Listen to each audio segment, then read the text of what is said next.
What's up katropa? Hulaan ko mahilig ka sa music ano. Kung ganun, sakto pagkat ito ang channel kung saan bida ang musika. Narinig mo na ba ang bandang Mission Souls? Kung narinig mo na, sa malamang pamilyar ka sa isang mabangis at gifted na gitarista na si Neisha ng bandang Mission Souls. Bukod sa kanyang family band na ubod ng husay pagdating sa tugtugan, itong si Neisha ay hindi ka bibitunin pag napanood mo siya mag-perform sa entablado katropa. Talagang sobra kang mamamangha sa kanyang mga killer riffs at guitar solo. At syempre, sa mga iba't ibang klase niyang technique sa paggigitara na siyang dahilan para iduluhin siya ng mga kabataan na nagnanais ding maging mahusay sa larangan ng musika. Pero alam mo bang sa China at Thailand, meron din silang iniidolo at pinagmamalaki? Sa China ay si Evely na talaga namang tutulo ang laway mo pag napanood mo kung paano niya laruin ng gitara na tila ba isang simpleng bagay lamang para sa kanya.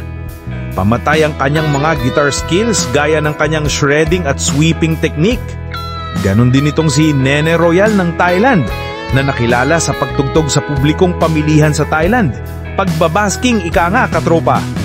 Talagang na-entertain kay Nene Royal ang mga tao sa tuwing siya ay tumutugtog at kumakanta. At syempre, madalas umaakyat pa sila sa stage para makipag-jamming kay Nene Royal. Hindi basta-bastang gitarista lang si Nene Royal, sapagkat marami na rin itong mga parangal na nakuha sa iba't ibang klaseng programa sa Thailand. Paano ba naman, hindi din papahuli si Nene Royal kung usapang gitara lang din naman. Makikita mo kay Nene ang tila apoy sa kanyang passion sa music katropa at maaaliw ka sa mga kakaiba niyang atake sa gitara. Ikaw katropa, may kilala ka ba at paboritong babae na gitarista? Comment mo lang dyan sa baba. At baka pwede mo ding isubscribe ang ating channel para magkasama ulit tayo sa mga susunod ko pang video katropa. Hanggang sa muli katropa.